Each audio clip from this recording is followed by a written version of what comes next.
Marami ang nagulat nang magsama at mag-bonding kamakailan lang ang dalawang ex-partners ni Dennis Padilla na sina Marjorie Barreto at Linda Marie Gorton.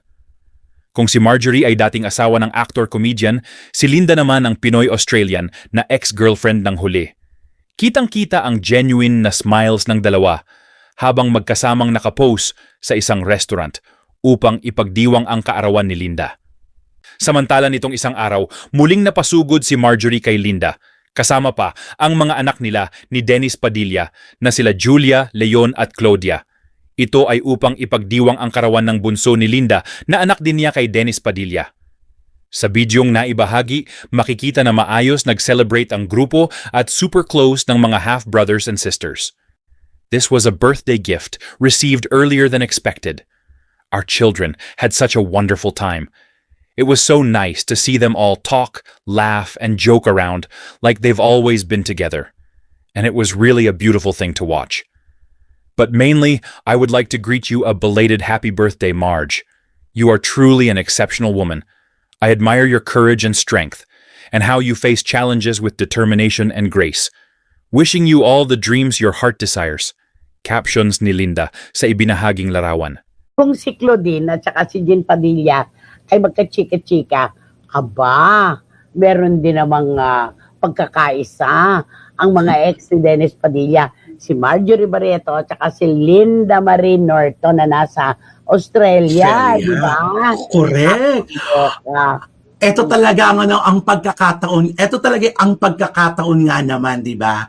Minsan talaga hindi mo sinasadya pero talagang kusang magdidikit-dikit talaga ang mga stars para yan psycho warfare, sabi ko nga sa iyo para psychological warfare yan, yung kumbaga yung kaaway mo, kachika ko, yung kaaway mo, ka-vibes ko ngayon at hindi mo alam kung ano pinag-uusapan namin at magka-birth month pala silang dalawa.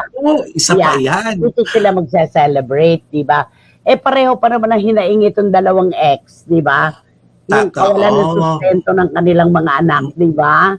Nako, magkahawig sila na no? Malayo para sila, naman. Para sila magkapatid din, tingnan mo. Hawigan ka ba? Okay. Pareho silang maganda.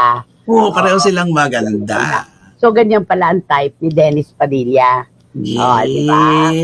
So, nakakatawa lang dyan, yung ang pareho ng hinaing nila, hindi nagsusustento ang ama ng kanilang mga anak, di ba? Kaya ano kaya ang pinagkukwentuhan nila? Siyempre yun diba? yun. 2 oras nga sila daw nag-FaceTime. Siyempre, alam na this. At yung mga pag-chat, yun ang matindi, no? Okay. Sabi ni Juris, Dr. Channel, ang inaabangan ko talaga ay kung anong isasagot ni Dennis Padilla sa interview ni Marjorie Barreto kay OG Diaz. Akala ko ba astig siya? Ha ha ha. Pero delikado pag yung dalawang babaeng ex ng isang lalaki ay naging magkaibigan. Nako, parang classic na the enemy of my enemy is my friend. Tama. The enemy of my enemy is my friend. Ganun lang yon. Totoo yan. At sabi ni Tita Nene Olanday, lipas na issue na yan, Jean. Nagpapapansin ka lang. Sabi ni Tita Nene Olanday. Ayan na.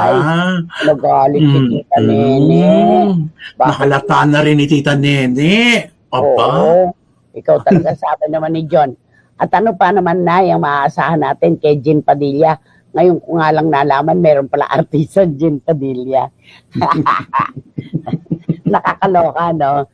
Ayan. Siya na naman ang napuruhan dito. Siya invited na naman ang napuruhan. Di ba? Grabe talaga. Ibang klase kayo. Baka nag-FaceTime din si Chuchuchu. Ay, okay. Baka daw ang susunod naman. Baka daw ang susunod naman na maglabas ng detalye. Nagpe-FaceTime daw si Valdivia at saka si dating Mayor Echeverry. Di ba? Pero anak, sinong may sabi na tapos na ang Marjorie Echeverry? Di ba? Lang yun. Maaari pang si Kier Legaspi. Di ba? Nauna yun nauna sila maglabas ng picture, di ba? Si Dennis at saka si Kier. Kier. Diba? Ito naman kalalaking tao nito. ng mga marites, hindi na nahiya. Kalalalang Tulad- tao eh. Excess versus excess? Ano to? Oo, Nakakaloka to. Sabi ni San Clavecilla, sa haba pa po itong issue na to, ilabas ang popcorn, mga marites, para sa real life teleserye. Oo nga naman. Sabi nga ni Romel, at hindi pa po dito matatapos yan. Paano yun, Romel? At hindi lang dito matatapos yan, Nay, di ba? Dadami at maglalabasan pang iba-ibang kwento, kaya antayin natin. Di ba? Yan. Okay, patent mo na yan, ha? Okay.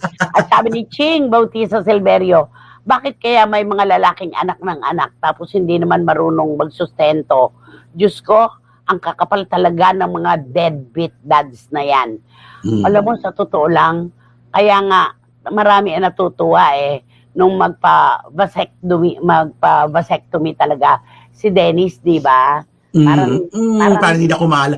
Oo. Pero yun, napaka-responsableng tatay ni Dennis, ha? Kaya lang. Si Drew. Ay, si Oo, Drew. Drew. Oo. Bakit pa kasi mag-ex kasi dati yon si Dennis at saka si, alam mo na. Di ba? Sabi ni Obet Sapin, naghihilahan pababa sina Dennis at Marjorie. Kaya sila natalo. Naghilahan pababa sina Dennis at Marjorie. Kaya sila natalo sa eleksyon. Pero tuloy pa rin pala ang drama nila. Hindi po talaga nakaka-public servant ang ginagawa nila. Kaya nakaka-public ang ginawa nila. Kaya na-prove ng mga voters kung bakit hindi sila deserve iboto. Nakakaloka sila. Oo, ayan. Basta't may kwentong ganyan, hindi talaga deserve manalo. Paano naman, Obet, yung ibang mga natalo na hindi naman ganito ang kwento? Ano naman ang gagawin natin? So may iba rin kwento sila sa buhay nila. Oo. May iba rin naman sila, di ba? May iba rin silang kwento. Kanya-kanyang kwento talaga. Ayan Ang tayo. dami-dami wala namang ganyang kwento. Pero natalo. Anong kwento yon? O, di Ayan. meron pa rin, di ba? Ayan. Paano nga kaya magkwentuhan, si Marjorie at saka si Linda Marie Norton? Ay, ilagay na lang natin sa punto ang babae pag nagkwentuhan. Ano ba ang itsura ng babae pag nagkikwentuhan, Ay? Marites Diba? na Marites, syempre. Oo. Sobrang Marites. Oo, Tsaka sa ano kwentuhan. Yan. Did you know that ganito during the first 3 years at Chuchu, ganon. Madadaldal pa naman itong mga babaeng ito. At saka yung may kwento, naranasan mo rin ba yung ganito? Di ba ganyan? Ay, Oo ka. rin. Oo. Eksakto. O di ba ginawa niya yung ganito. Ay, oo. Tapos, Ganyan. Tapos ang ending nito, ay mga luka-luka rin naman tayo. Bakit nga ba natin pinutulan yan? Ayun. Nagmahal. Kasi ang conclusion nun, nagmahal kayo, lumigaya rin kayo. Yun Ganun naman. lang, diba? Totoo. Nakakaloka. Oo.